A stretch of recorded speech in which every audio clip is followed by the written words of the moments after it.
Palabra Fiel presenta Un despertar en la palabra con Leonel Obispo.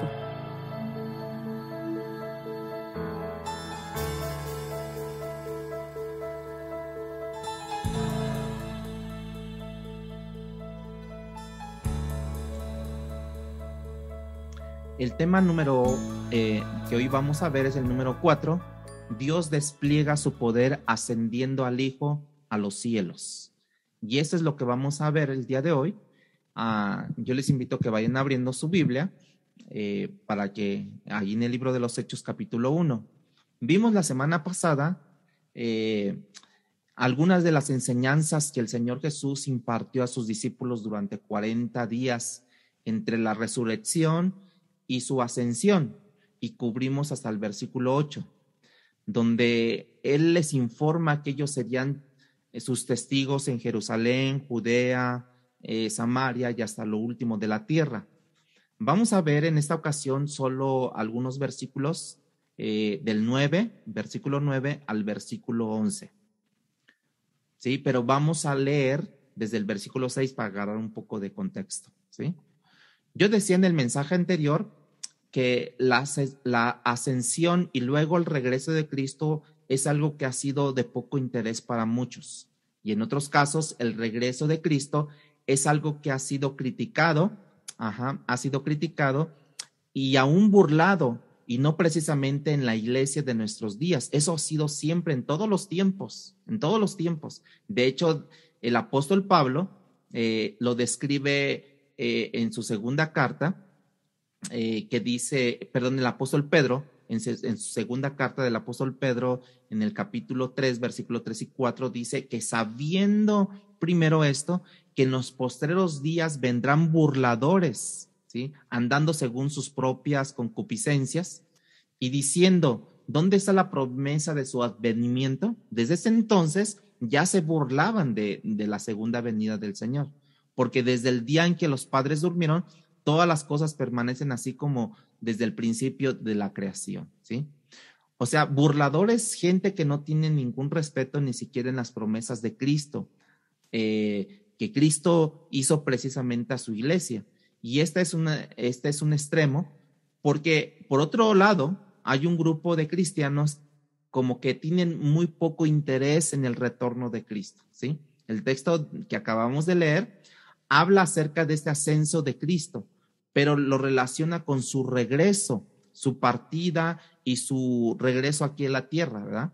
Y no nos da muchos detalles, ciertamente, pero vale la pena preguntarnos o hacernos algunas preguntas.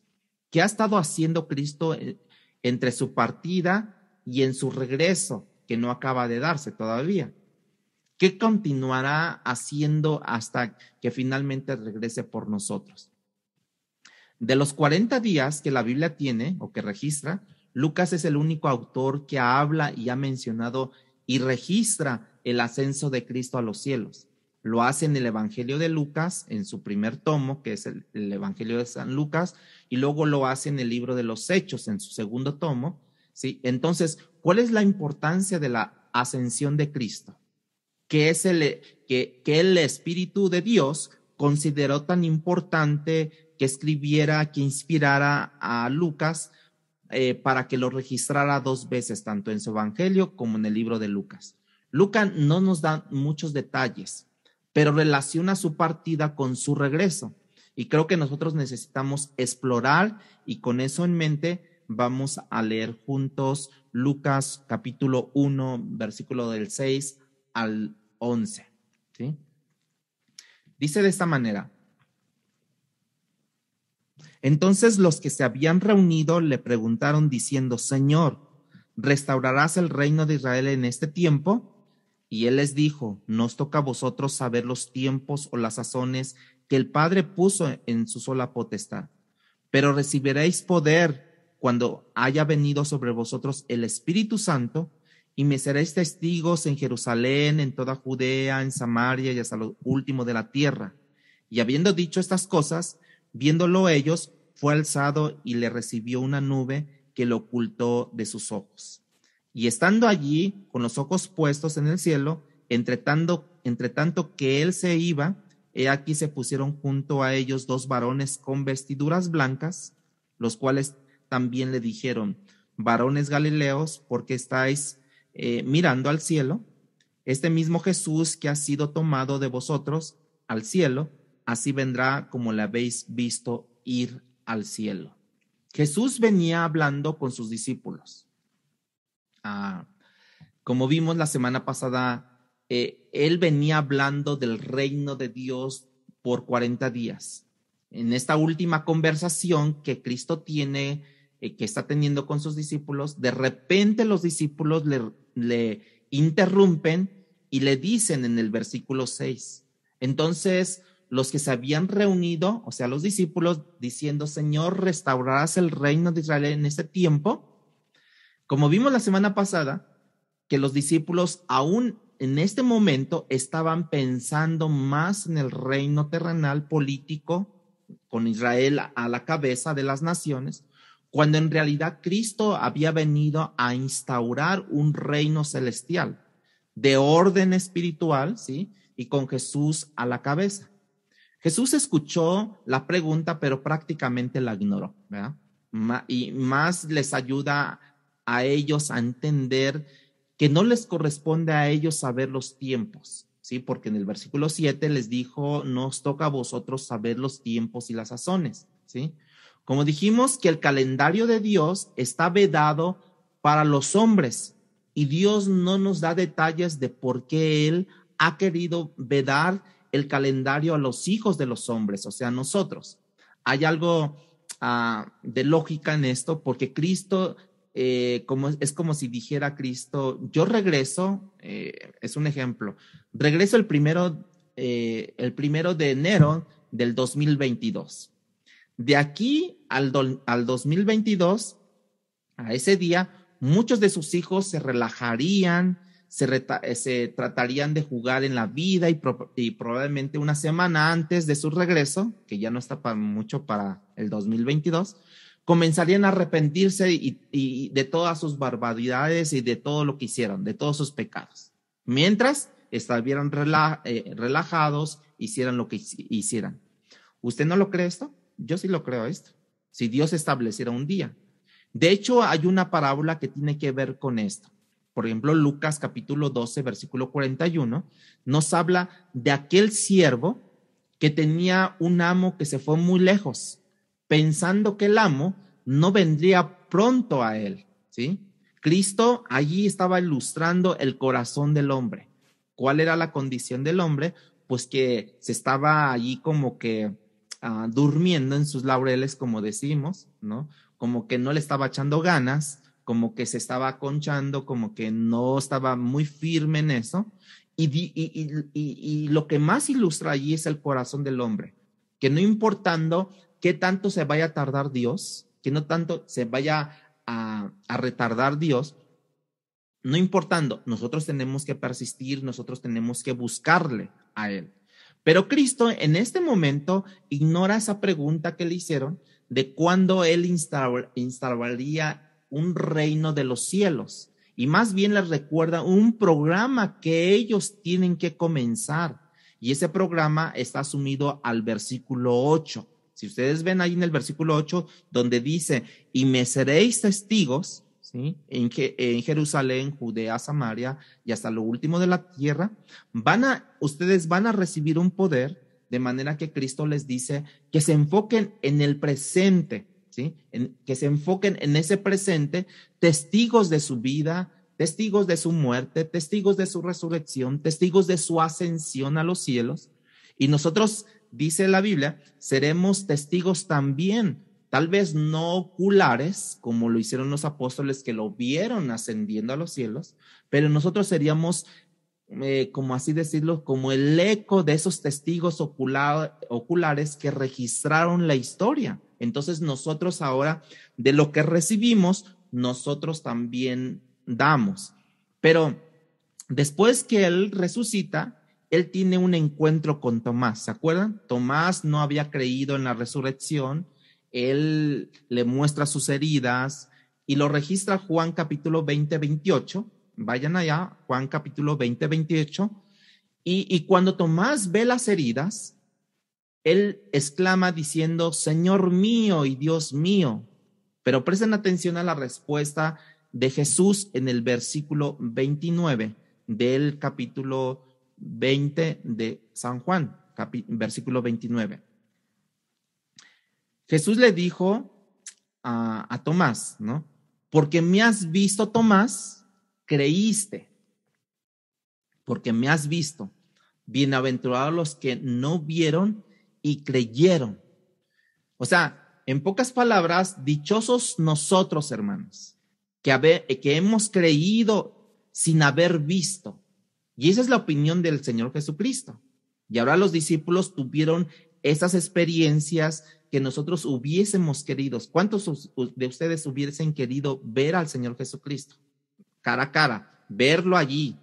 Esa historia con ellos, si vemos en el texto que dice que él estaba hablando esas cosas de repente, ya va 40 días hablando todas estas cosas, y en el versículo 9 de Hechos 1:9 dice que habiendo dicho estas cosas, viéndolo ellos, o sea, ellos estaban allí palpables, ellos estaban ahí físicamente, de repente fue alzado y le recibió una nube que lo ocultó de sus ojos.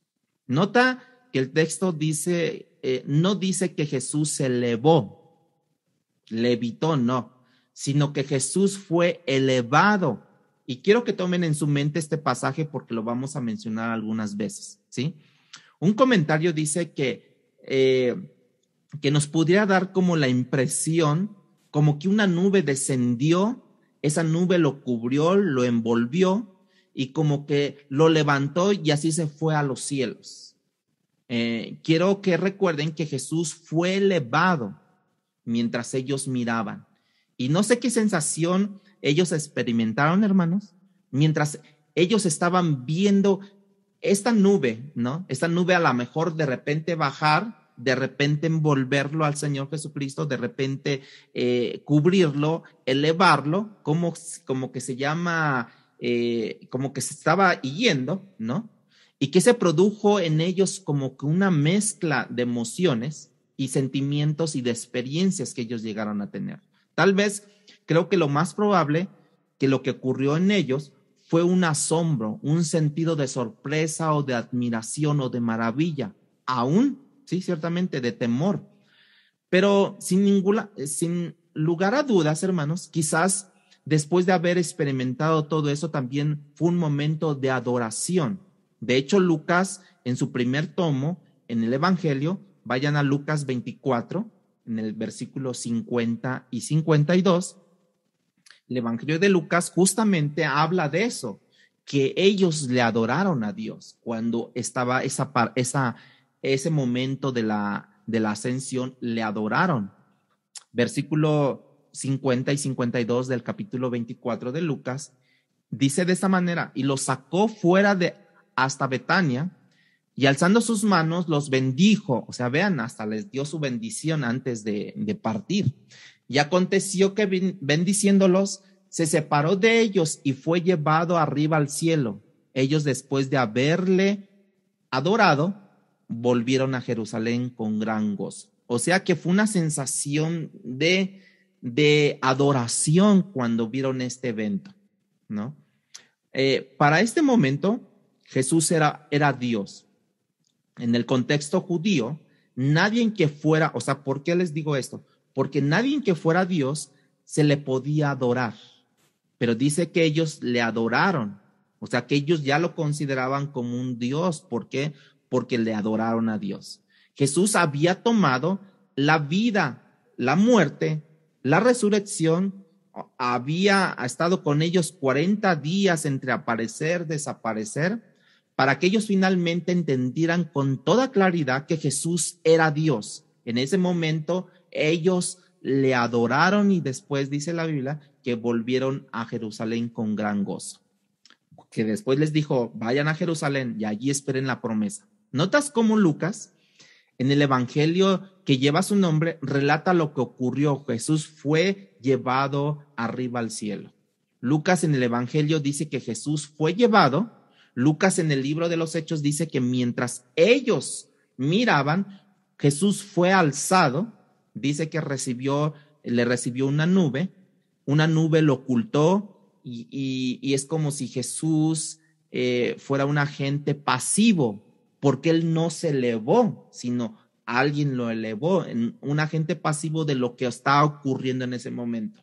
No es que él haya pedido que venga el transporte, ¿no? No es que él se haya elevado, sino en ese momento fue pasivo Dios, algo lo elevó, una nube lo elevó. El Padre, más que Jesús que fue al cielo, el Padre lo elevó.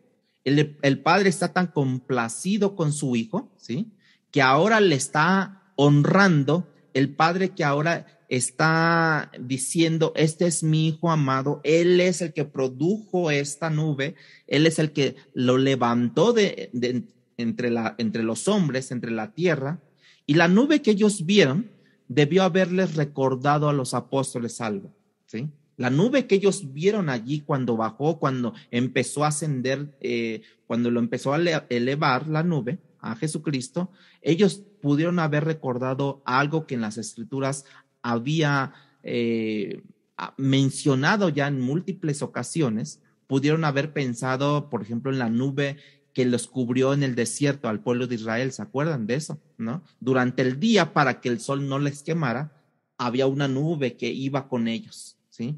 Pudieron haber pensado en la nube que descendió sobre el tabernáculo cuando Moisés entraba a hablar con Dios al lugar santísimo. Dice que allí reposaba una nube ahí sobre él, ¿no? Pudieron haber pensado en la nube que llenó el templo de Salomón cuando construyó en el día de la inauguración. Dice que se llenó ese templo, se llenó de la gloria de Dios como una especie de nube.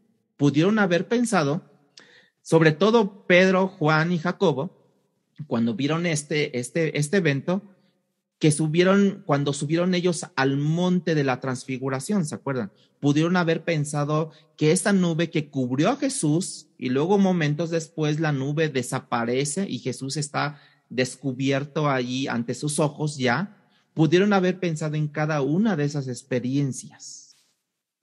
Los apóstoles, por eso les digo que más que ¿qué pasó? Fue un recordatorio que ellos tuvieron de esa nube.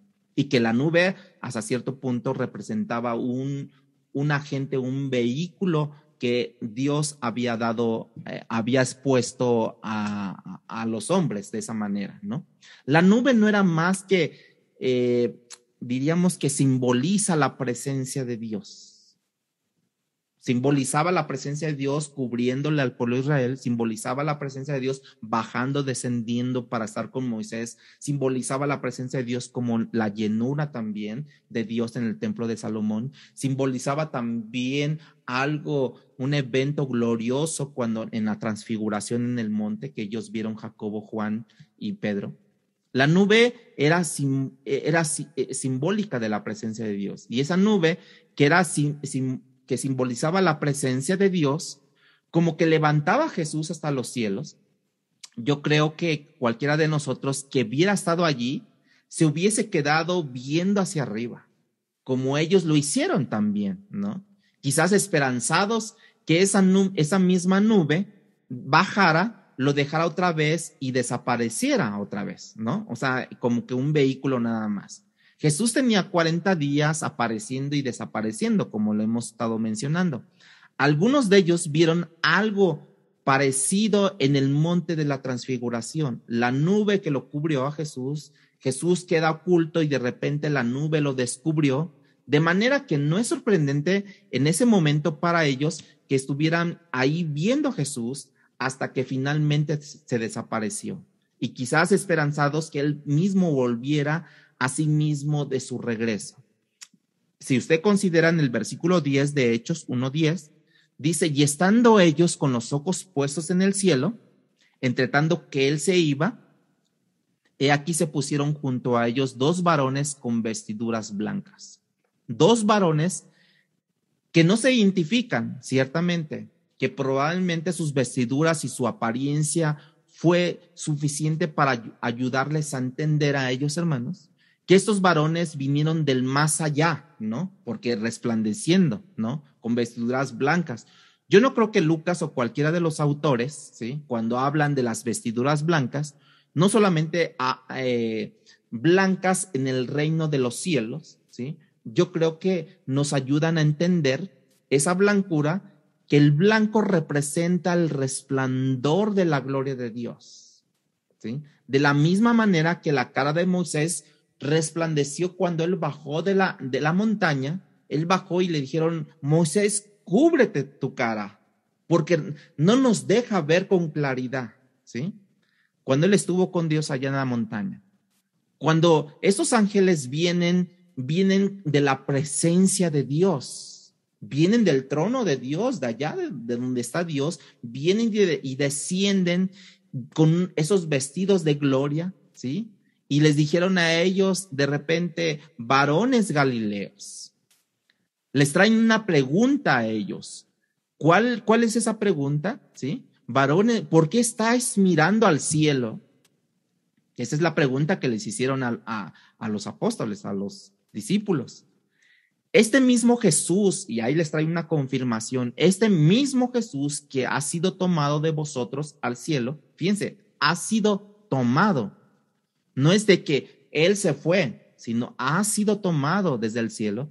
Así vendrá. Ahora sí, Él toma la posición y dice, así vendrá. O sea, ya no lo mandarán. Pero lo primero es que fue tomado. Y el segundo es que ahora Él toma la dirección y ahora Él vendrá, como la habéis visto ir al cielo. ¿Sí ven? Como de una forma es pasiva, cuando él es tomado, y la otra ya toma una posición de liderazgo, Jesucristo, que Él viene, ¿sí? La pregunta de esos ángeles ciertamente representa con cierto cuestionamiento acerca de por qué ellos continuaban viendo hacia arriba, cuando en realidad el trabajo de Jesús que les había encomendado, que les había dejado, versículo 18, estaba aquí abajo. ¿De qué? De ser testigos. Ok, ya te estoy viendo, ok, ya me retiro y ya ahora sigo el trabajo que tú me has encomendado. ¿De qué? El trabajo de ser testigos. Y eso es algo que nosotros necesitamos recordar todo el tiempo, hermanos. Pedro, Juan, Jacobo ascienden al monte con Jesús, experimentan la transfiguración y Pedro inmediatamente quiere hacer 3 chozas para Jesús, para Elías y para Moisés, en ese momento que así lo reconocen, ¿no? Y se quedan allá arriba, ¿no? Ahí esperando, y Jesús les dijo, y los apóstoles le dicen a Jesús, pues vamos a hacer unas chocitas para que estén ellos. Pero Jesús les dice, no, Pedro, es allá abajo donde está el trabajo. Ellos ya se van, ¿no? Es allá abajo donde está el trabajo, ¿no? Donde deben de ustedes trabajar. Moisés sube al monte de Sión por 40 días, ¿se acuerdan también? Y de estar en la presencia de Dios, ¿sí? De estar allí experimentando ese tiempo con Dios, ya saben, tuvo unas experiencias con Dios fuera de descripción, diríamos así, pero eventualmente Moisés tuvo que bajar a lidiar con el pueblo. Allá abajo, que ya en ese momento cuando él bajó ya estaban adorando al becerro de oro, ¿se acuerdan de eso? ¿No? O sea que él quería seguir continuando en la presencia de Dios, pero tuvo que bajar a lidiar, y cuando lidia con el pueblo, pues ellos ya estaban haciendo otra cosa. Elías estuvo 40 días ayunando, experimentando la presencia de Dios. Dios hasta le habló en ese tiempo, ya saben, le habló por un viento apacible, ¿no? Que habla la palabra de Dios, pero tuvo que salir de allí y lidiar con Acab y con Jezabel. O sea, que así como los apóstoles estuvieron allí, o sea, reaccionen, así como lo vieron irse, así vendrá el Señor, ¿no? Notemos que recordar que se nos dio una misión a nosotros, hermanos. Por ejemplo, en alguna ocasión leía sobre los monjes de la antigüedad que se retiraban para meditar, para orar, para reflexionar y hacer toda una vida.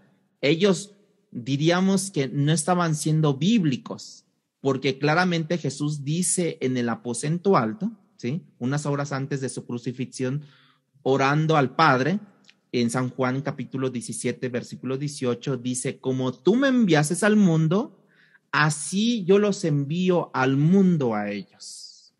¿Para qué? Posteriormente les dice, ¿para qué? Para ser testigos de su poder, para ser testigos de él. Por ejemplo, en una celda de un monje no hay mucha utilidad para el mundo, hermanos. Yo no puedo ser sal de la tierra y luz del mundo si no salgo de ahí, si no salgo de la celda, si no salgo del cuarto, ¿no? Había un padre, no recuerdo el nombre, pero se le decía, creo que Simón de los Pilares. ¿Se acuerdan de eso? A los que conocen la historia. Ellos edificaban unos pilares como de 15, 20 metros de alto y allí se ponían ellos. Y muchos de ellos, como se quedaban levitando, se quedaban allí como que dormidos, caían y morían. Porque nomás era el espacio para que ellos estuvieran. ¿Por qué? Porque ellos se sentían aislados. Ellos se sentían aislados del mundo de esa forma. Por eso es que se le llama así. Había un sector, había un campo donde había muchos pilares, por eso se llama Simón de los Pilares, porque había un campo muy grande donde habían edificado muchos pilares y ahí se subían ellos para meditar, para estar con Dios a solas, fuera del mundo. Según la historia, se dice que muchos cayeron y se morían, ¿no? Con esta situación, hay todo un mundo allá afuera que está muriendo en este mundo.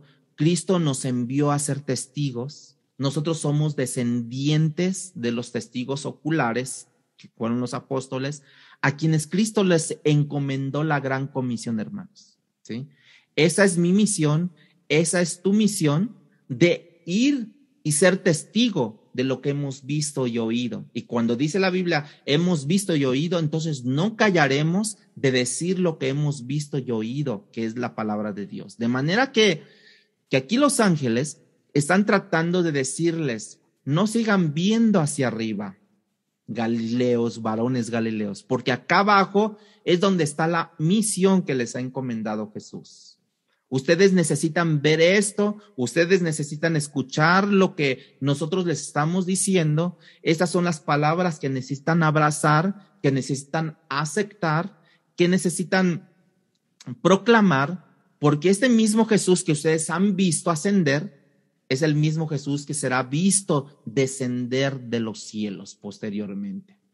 Si los apóstoles iban a abrazar la gran comisión, hermanos, ellos necesitaban entender varias cosas y necesitamos nosotros entender varias cosas. Una de esas cosas es que ellos necesitaban entender precisamente que Jesús se iba, pero regresaría por su iglesia. Eso es lo que nosotros necesitamos entender, que Él se fue, que no lo tenemos presente, pero que Él regresará por su iglesia. ¿Quién es su iglesia? Todos nosotros, ¿sí? Sin esa esencia, sin esa creencia de la esperanza que tenemos, de que Jesús vendría por los suyos, y por lo tanto, yo creo que si no hubieran tenido esa esencia, este grupo, este movimiento terminaría perdiendo fuerza. Si no hubiera esperanza, si no tendrían valor, hermanos, no tendrían coraje para seguir adelante, pese a lo que estaban viviendo de la persecución que ellos tenían, para poder proclamar las buenas nuevas en medio de las peores circunstancias. Ellos necesitaban creer que era necesario que Jesús partiera de este mundo, como vimos la semana pasada, como Cristo les enseñó. Es necesario, que dijimos, es conveniente, ¿sí? Les dice Jesús en el Evangelio de Juan que yo me vaya, porque si yo no me voy, entonces no vendrá el Espíritu Santo, y a ustedes les conviene la presencia del Espíritu Santo para ser testigo cuando yo me vaya. Ellos tenían que creer que a partir del momento que Jesús partió, en medio de ellos había un trabajo que hacer, que tenía que ver con ser testigos, ¿sí? Y que ellos tenían que continuar la obra de Jesús que había comenzado. ¿Cómo sería ser testigo? Bueno, yo predicándole a mis amigos, yo comunicándoles a mis amigos de Jesucristo, yo haciendo también discípulos, ser testigo de lo que yo he leído de la palabra de Dios, de lo que Dios me ha enseñado en la palabra de Dios, de lo que yo, cuando yo oro con Dios, Él me muestra. Bueno, esa es la forma de ser testigos para nosotros. Si nosotros no estamos hablándole a la gente, si nosotros no le estamos predicando a la gente, si nosotros no tenemos discípulos que le estamos enseñando la palabra de Dios, entonces no estamos cumpliendo con el mandamiento, con la gran comisión de ser testigos de Dios. Lo que ellos vieron, lo que ha sido llamado teológicamente como la ascensión de Jesucristo, ¿sí? 40 días después de la resurrección, las preguntas que quizás pudiéramos o pudiera surgir en base a este evento de la hora de la ascensión de Jesús, es algunas de esas preguntas que nos podríamos hacer. Ahora que estamos nosotros esperando la segunda venida del Señor, ¿no? ¿Cuál es el estado de Jesús en estos momentos? ¿Qué está haciendo Jesús en estos momentos? ¿Cuál es su función? ¿Cuál es el ministerio de Jesús en estos momentos actuales? Porque independientemente cuál pudiera ser, de algo pudiéramos estar seguros. Jesús no está de vacaciones, hermanos, en el cielo. No está aburrido en el cielo, en el reino de los cielos.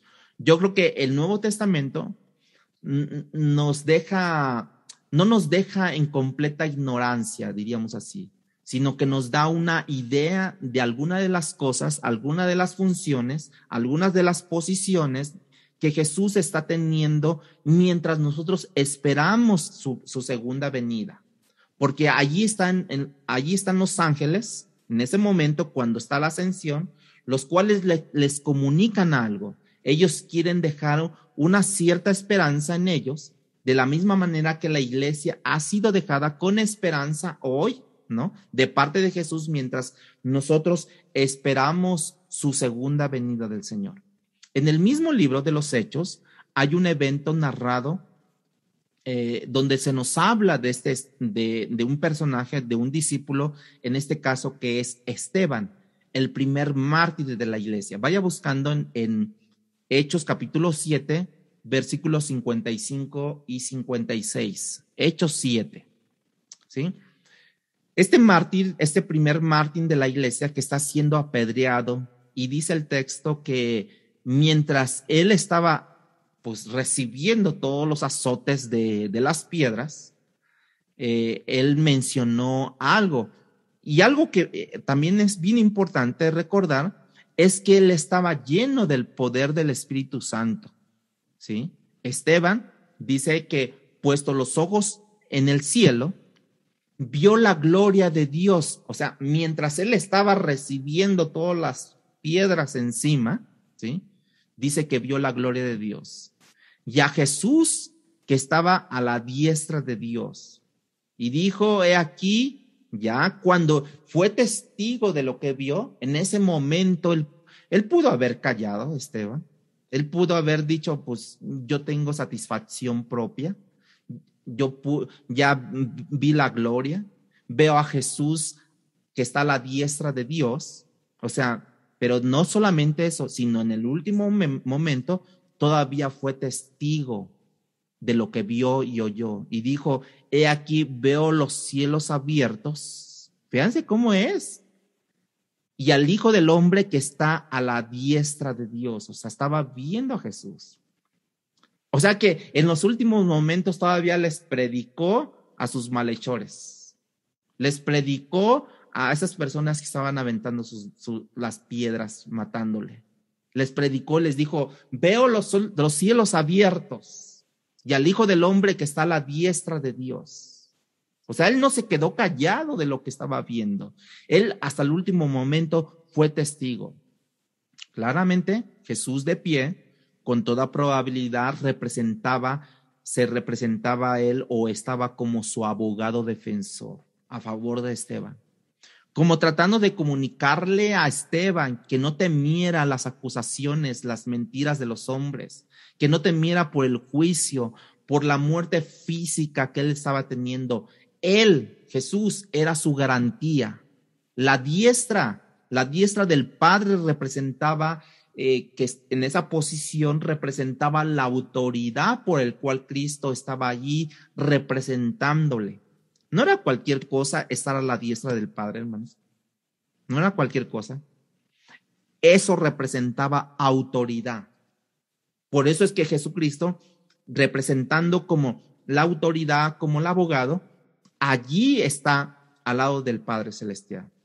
De hecho, Juan escribe en su primera carta, en 2:1, primera de Juan, capítulo 2, versículo 1, primera carta, dice: hijitos míos, fíjense cómo él está allí representándose también.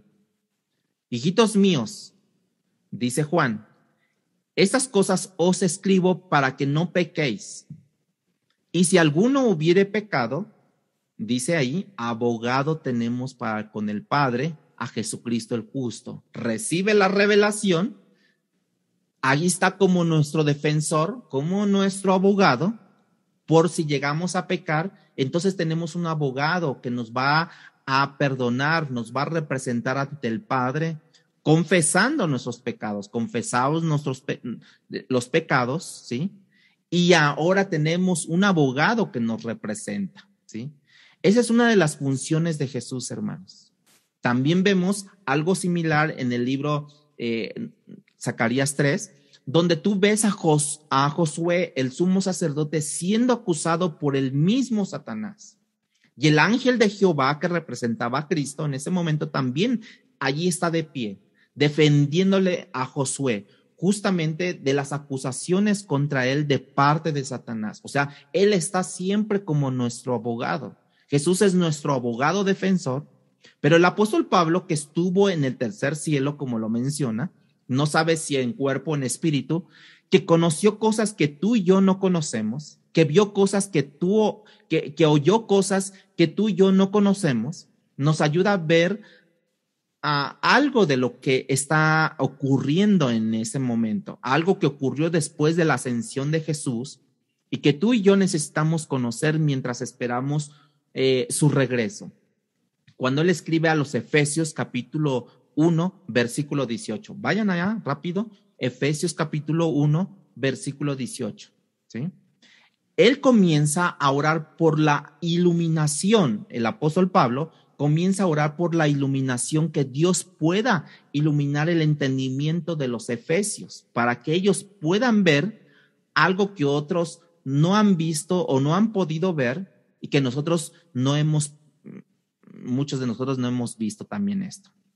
Versículo 18 al 23 dice: alumbrando los ojos de vuestro entendimiento, para que sepáis cuál es la esperanza a aquel que os ha llamado, y cuáles las riquezas de la gloria de su herencia en los santos, y cuál es la supereminente grandeza de su poder para con nosotros, los que creemos según la operación del poder de su fuerza. Y luego fíjense cómo sigue diciendo, la cual operó en Cristo, o sea, esa fuerza, la cual operó en Cristo, resucitándole de los muertos, ¿sí? Y sentándole a su diestra en los lugares celestiales, sobre todo principado y autoridad y poder y señorío, ¿sí? Y sobre todo nombre que se nombra, no solo en este siglo, sino también en el siglo venidero. Y sometió todas las cosas bajo sus pies y lo dio por cabeza sobre todas las cosas en la iglesia, la cual es su cuerpo, la plenitud de aquel que todo lo llena en todo. ¿Te recuerdas que en el capítulo 1 de Hechos, que estamos leyendo, Jesús dice que fue elevado? Cuando tú miras en este otro texto, tú puedes ver qué más continuo él está haciendo. O sea, él está ahora en los cielos. Sí, fue elevado por su Padre, ¿sí? Que ahora en los cielos él está operando de una manera diferente.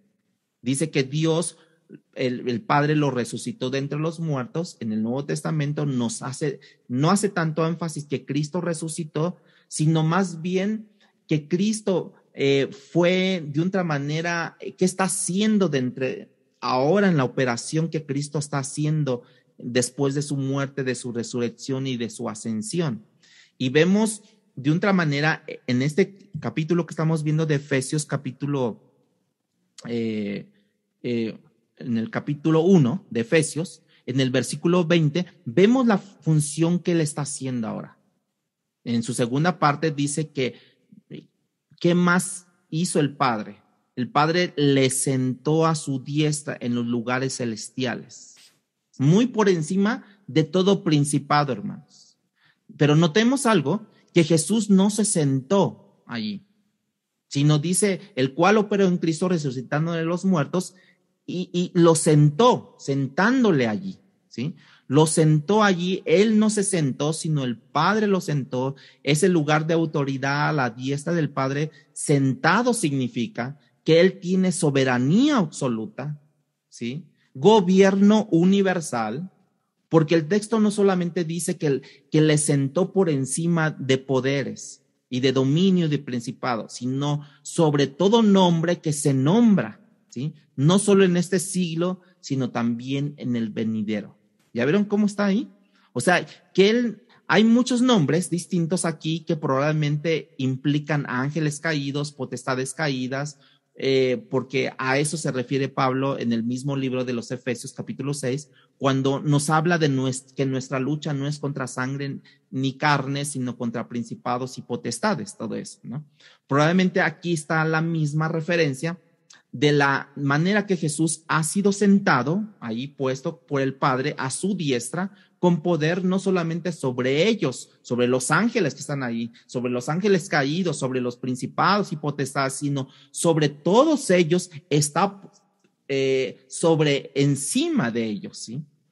Entonces, quiero como que recapitular esto. El Padre lo elevó, ¿sí? Primero. El Padre lo resucitó. Bueno, el Padre lo resucitó primero. El Padre lo elevó a los cielos, ¿sí? El Padre lo sentó a su diestra. O sea, el Padre es el que está haciendo todo eso. Era importante que los discípulos, hermanos, y que nosotros ahora entendamos el nivel de autoridad. Entendamos que Jesús tenía que haber ascendido, porque a ese nivel de autoridad que ellos están dando, de hecho, el apóstol Pablo cuando menciona, nos está dando esa garantía. Si Jesús no estuviera a la diestra del Padre, si Jesús no estuviera sobre todo principado y potestad, si Jesús no estuviera estando con el Padre, no tendríamos nosotros garantía que Él regresaría, que Él tendría el poder para regresar. Pero ¿por qué lo tenemos? ¿Por qué tenemos la garantía? Porque el Padre lo elevó a los cielos, el Padre lo resucitó de entre los muertos, el Padre lo sentó a su diestra. Cuando ellos pudieran pensar que el Jesús que ellos vieron ascender tenía poder y autoridad sobre todo principado, ellos tendrían otra confianza. Mi pregunta es para ustedes, ¿ustedes tienen la confianza que Él va a regresar por su iglesia? Amén, ¿no? ¿Notas la congruencia de la palabra de Dios? Porque eso es lo que Pablo está hablándole a los efesios. Y cuando Pablo les habla a los filipenses, ahora Filipenses 2, 9 al 11, vayan allá, que Cristo no consideró ser igual a Dios como cosa a que aferrarse, sino que se despojó y se hizo hombre, se hizo siervo. Entonces, debido a eso, él estuvo dispuesto, hermanos, a hacerse hombre, a hacerse siervo, ir a la muerte y muerte de cruz. Entonces, Filipenses capítulo 2, versículo 9 al 11, dice de esta manera, por lo cual Dios, fíjense, no Jesús, por lo cual Dios, o sea, el Padre, le exaltó hasta lo sumo y le dio un nombre. ¿Quién se lo dio? El Padre, que es sobre todo nombre, para que en el nombre de Jesús se doble toda rodilla de los que están en el cielo y en la tierra. ¿En dónde, hermanos? Está su reino, tanto en el cielo como en la tierra. Y debajo de la tierra, y toda lengua confiese que Jesús es el Señor para gloria de Dios Padre. Bueno, ese texto podemos sacar una enseñanza de ese texto, porque está muy completo todo eso. Pero hoy nos vamos a concentrar en esto. Por lo cual, esa es una conclusión cuando dice al comienzo en el versículo 9, por lo cual Dios también, esa palabra por lo cual es una conclusión. O sea, no es una sugerencia, no es una probabilidad, sino es una conclusión que Dios está dando, por lo cual, ¿sí? Dios le asciende, Dios le sienta, Dios le exalta, Dios le confirió un nombre que es sobre todo nombre, el Hijo le honró en la tierra al Padre, ahora el Padre le honró en los cielos. Es el Hijo que se hace siervo, es el Hijo que se hace hombre, es el Hijo que muere por amor al Padre, y el Padre ahora lo resucita de entre los muertos, lo asciende a los cielos, lo sienta a su lado, a su diestra, le da un nombre que es sobre todo nombre por amor al Hijo. ¿Ya vieron la secuencia que hay, hermanos, en todo esto? La autoridad de Jesús era y es universal, hermanos. Dice que en los cielos, en la tierra y debajo de la tierra. Es universal la autoridad que Cristo tiene, por encima de toda la creación inanimada, por encima de todo ser viviente, hermanos. No importa si son querubines, serafines, ángeles, arcángeles, hombres creyentes, hombres incrédulos, no importa quién es autoridad, poder, dominio, ¿sí? En este siglo y en el venidero, Él está por encima de todo eso. ¿Cuántos le dan gloria al Señor por eso? Porque Él está encima de todo eso. Pero Jesús les enseñó todo eso a sus discípulos antes de decirles, me seréis testigos. Jesús les enseñó que este nivel de autoridad ya lo tiene en ese momento y se los dijo en la gran comisión. En Mateo 28, 18 les dijo, y Jesús se acercó y les habló diciendo, toda potestad me es dada en el cielo y en la tierra. Fíjense, ya le estaba diciendo ya todo eso sobre esa autoridad que Dios le había conferido a él. Toda autoridad me es dada en el cielo y en la tierra. Toda autoridad. La misma enseñanza con diferentes palabras, pero es la misma enseñanza. En Mateo 28, 19, 28, 19 dice, por tanto, y allí está la gran comisión, hermanos de palabra fiel, por tanto, id y hacer discípulos a todas las naciones, bautizándolos en el nombre del Padre, del Hijo y del Espíritu Santo. Pero vea el versículo 18 de ese capítulo. En el versículo 18, y Jesús se acercó y les habló diciendo, toda potestad me es dada en el cielo y en la tierra. O sea, toda autoridad Él tiene. Por tanto, ya que ustedes saben la autoridad que tengo, ya que ustedes saben lo que yo tengo, entonces id y hacer discípulos a todas las naciones, bautizándolos en el nombre del Padre, ¿no? Por tanto, otra vez hay una conclusión, hermanos. Esa palabra, versículo 19 que está ahí puesto en su pantalla, por tanto, ¿sí? Hay otra vez una conclusión. Por lo cual es una conclusión, por tanto es otra conclusión. Como dijera Dios, yo domino la creación. Como dijera Jesús, yo domino toda la creación. Id y hacer discípulos. Ahí están los testigos, hacer discípulos a todas las naciones en Jerusalén, Judea, como lo aplica Lucas en Hechos, Jerusalén, Judea, Samaria y hasta lo último de la tierra. Pero podéis ir porque toda la autoridad me ha sido dada y yo te la he conferido a ti. Yo estoy sentado a la diestra del Padre. Y eso es un llamado, es una garantía que tú tienes, ¿sí? Que tú tienes porque yo estoy sentado a la diestra de Dios Padre, gobernando con toda autoridad. Pero hay algo más que los Efesios, en el capítulo 1, versículos 22 y 23, me dice que el Padre sometió todas las cosas bajo sus pies, hermanos. ¿Te das cuenta que el Padre sigue haciendo cosas que también le dio a Jesucristo como cabeza de la iglesia, como cabeza? No es Jesús que se da por cabeza de la iglesia, sino el Padre le da por cabeza de la iglesia a Jesús, ¿sí? Jesús no peleó su autoridad, no llegó allá y reclamó su autoridad. A ver, denme todo lo que yo tengo, a ver, ¿dónde están mi autoridad? ¿Dónde está? No, Jesús no peleó su autoridad, no reclamó su autoridad, no demandó su autoridad, no impuso su autoridad, no usurpó su autoridad o la autoridad que Dios tenía, como trató de hacer Satanás cuando era llamado Lucifer, ¿se acuerdan? Que trató de usurpar la autoridad de Dios. Por eso es que fue destronado Satanás de allá arriba. Jesús se humilló hasta lo sumo cuando vino a la tierra y el Padre lo exaltó hasta lo sumo. Ahí hay un ejemplo, hermanos. Ese Jesús que ellos vieron ascender, ¿sí? Es el Jesús que ha de venir es el Jesús que ha de regresar. El Padre lo resucita, el Padre lo sienta, el Padre somete todo bajo sus pies, el Padre lo da a la iglesia por cabeza. Decíamos el domingo pasado que si tú quieres caminar con Dios, una de las cosas, tenemos que esperar en Dios. Jesús supo esperar y llegó el momento, el Padre lo exaltó hasta lo sumo. Él no se debilitó, ¿no? Fíjense, tardó 30 años para que él comenzara su ministerio. ¿Qué hizo durante 30 años? Supo esperar.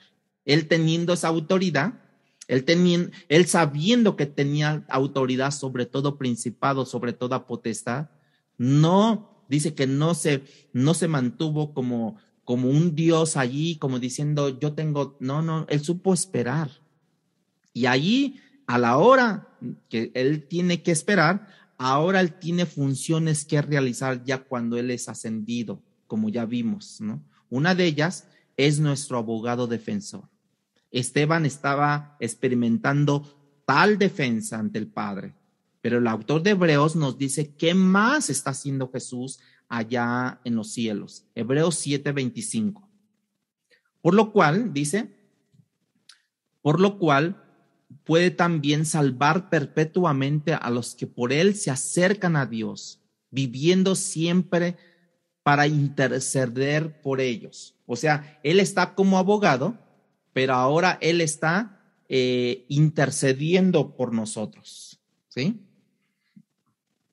Jesús fue elevado, Jesús fue sentado, desde allí él intercede, desde allí él gobierna, desde allí él dirige, él protege a su iglesia, desde allí él gobierna con toda autoridad universal, hermanos, sobre todo dominio, sobre todas las cosas que se nombran, y su dominio es permanente. Es lo más fabuloso, hermanos. El mismo Jesús que vieron ascender, ellos, los apóstoles, es el mismo Jesús que ha de descender.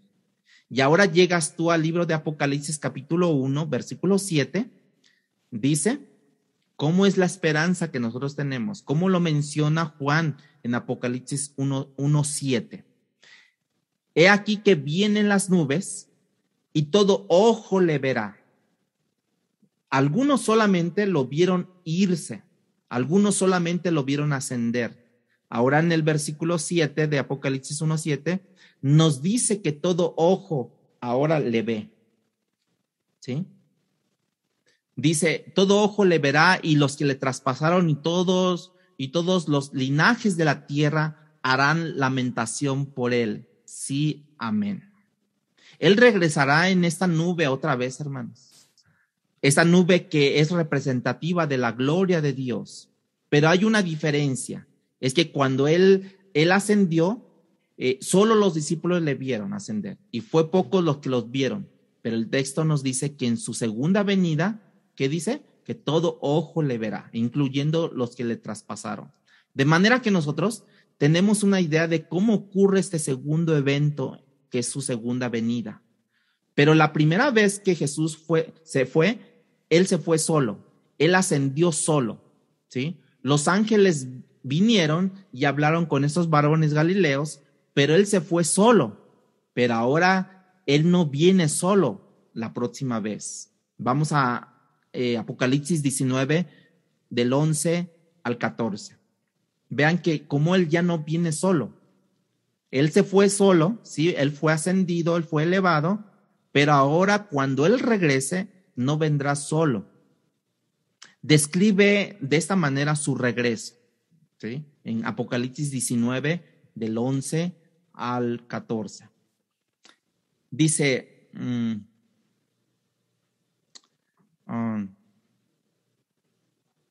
bueno, lo voy a concluir a este versículo. He aquí que viene con las nubes y todo ojo le verá. Creo que estoy poniendo nada más el versículo. A ver, déjenme checar aquí tantito. Versículo.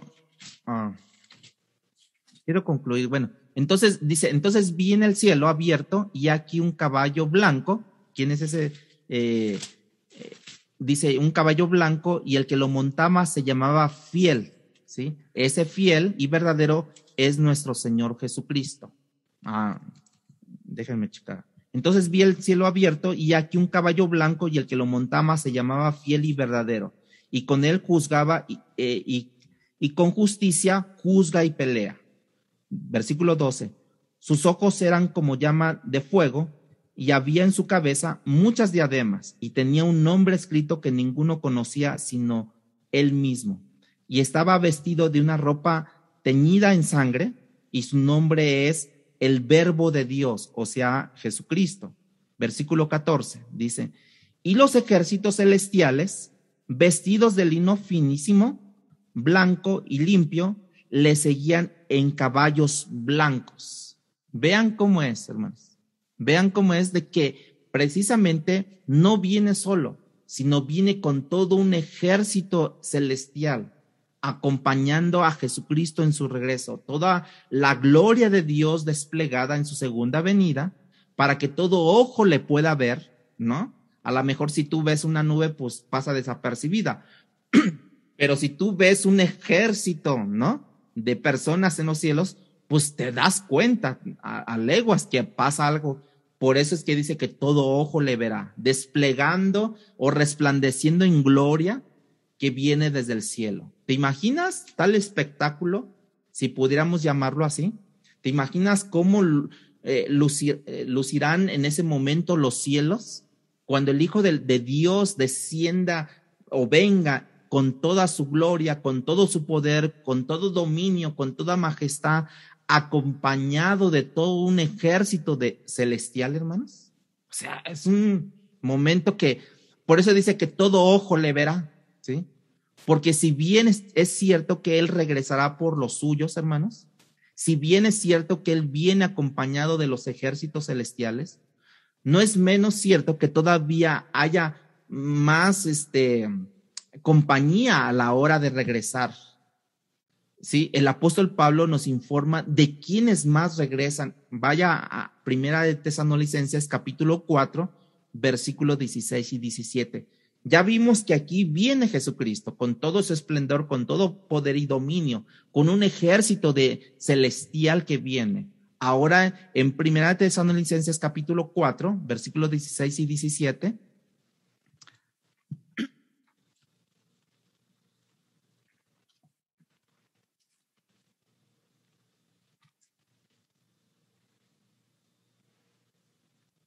dice: porque el Señor mismo con voz de mando, fíjense, con voz de arcángel y con trompeta de Dios descenderá del cielo, y los muertos en Cristo, dice, resucitarán primero. O sea, los muertos en Cristo. Si nosotros quedamos todavía vivos, ¿no?, a nuestros 150 años de vida, bueno, al tiempo, si nosotros quedamos vivos todavía, dice, luego nosotros los que vivimos, o sea, si es que vivimos en ese momento de su venida, los que hayamos quedado, seremos arrebatados juntamente con ellos en las nubes. O sea, juntamente con quienes, con los que murieron primero, que resucitarán primero. Entonces, seremos arrebatados juntamente con ellos en las nubes para recibir al Señor en el aire, y así estaremos siempre con el Señor. Tú y yo venimos con Él. Nosotros somos arrebatados para regresar con Él. ¿Te imaginas ese día? ¿Te imaginas la celebración, el gozo, el sentido de asombro que hay cuando sabes que eres parte del propósito de Dios, sabes que eres parte del propósito divino, celestial de Dios? Tenemos toda la esperanza que requerimos para esperar hasta que Él regrese, hermanos. Tenemos cada promesa hecha por nuestro Dios, ¿sí? Un Dios fiel y verdadero. Él vino la primera vez, Él anunció su primer venida, vino tal cual Él lo anunció, Él regresará la segunda vez tal cual Él lo ha anunciado. Por eso es que estos ángeles bajaron a decirles, ustedes le verán descender de la misma manera que vieron ascender, ¿sí? Será corporal, será visible, será real, será la gloria, será el día de celebración, cual nunca se ha visto.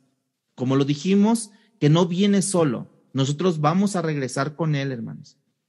Digo, si esto no te asombra, pues bueno, ahí espera cuando lo veas, ¿no? ¿Te imaginas? Él vuelve con los suyos. Él es el que era, Él es el que es y Él es el que ha de venir, dice Apocalipsis, dice Juan. Todo ojo le verá y seremos como Él es y nos gozaremos con Él para siempre. No habrá más lágrimas, no habrá más dolor, no habrá más muerte. Y aquellos que habremos muerto en Él o vivimos en Él, la acompañaremos en su regreso con Él. Ahora, tú puedes ser testigo, hermanos. Tú puedes ser testigo de lo que Dios ha hecho en tu vida. Si tú no predicas la palabra de Dios, si tú no proclamas, no anuncias como Esteban en el último momento, veo el cielo abierto y a la diestra del Dios Padre. O sea, si tú no anuncias nada de eso, entonces quiere decir que no ha resplandecido en ti la gloria de Dios. Y podríamos decir que a lo mejor ni has nacido de nuevo. A lo mejor sí te congregas, a lo mejor sí lees la Biblia, pero no has nacido de nuevo porque no publicas, porque no eres testigo, ni en Jerusalén, ni en Judea, ni en Samaria, ni en ningún lugar. Porque quien está en nosotros es nuestro Salvador. Quien nos da la autoridad es nuestro Salvador, aquel que está en el cielo y en la tierra. No tenemos que tener, hermanos, las fuerzas naturales, terremotos. No sé si se ha dado cuenta de esto, que cuando hay un terremoto o hay ciclones o hay otro tipo de eventos naturales, luego se alarma la gente. Luego empieza a llorar y llora. ¿Por qué? Porque no tienen esperanza. Ahorita con el virus, ¿cuántos no lloraron? ¿No? O sea, porque ya les dio el virus y estaban llorando, ¿no? O sea, ahorita que ya se murieron, y sí, pues tienes un dolor porque se murieron tus seres queridos. Pero más que un dolor dirías, bienaventurados ellos, porque ellos ya están en paz. Ellos ya están gozando de la presencia del Señor, ¿sí o no? Pero nosotros, ¿qué pasa con nosotros que nos quedamos? ¿Seguiremos sin ser testigos, hermanos? ¿Seguiremos sin hablarles a nadie del evangelio? ¿Seguiremos sin discipular a mis hijos, a mi esposa, a mi esposo? ¿Seguiremos así, hermanos? No te debemos, como yo le decía en su momento, no debemos de tenerle temor a nada de las fuerzas naturales. Y ahora sí, como decía yo, no debes de tener temor de las acusaciones de los hombres, porque toda la autoridad le ha sido dada a nuestro juez y redentor y abogado y defensor, que es nuestro Señor Jesucristo. Entonces, ¿te imaginas si Cristo está por vosotros? Dice la Biblia, ¿quién contra vosotros? Y nada nos podrá separar del amor de Cristo Jesús, ni lo alto, ni lo bajo, ni lo profundo, ni poderes, ni principados, ni ángeles, ni ninguna otra cosa creada nos podrá separar del amor de Dios que es en Cristo Jesús. Bueno, les voy a decir esto, ni el arrebatamiento nos podrá separar de Dios. Al contrario, el arrebatamiento nos une y nos trae juntos para la gloria de Dios, para el gobierno eterno y la gloria del Hijo por siempre. ¿Estás dispuesto a ser testigo, hermanos? ¿Estás dispuesto a hablarles de Cristo a otras personas? ¿Estás dispuesto a tener discípulos a quienes compartir la palabra de Dios? ¿Estás dispuesto?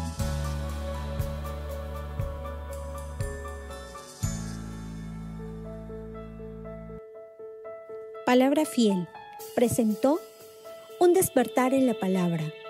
No olvides buscarnos en Facebook y YouTube como Iglesia Palabra Fiel CDMX y seguir las transmisiones por Zoom de cada domingo.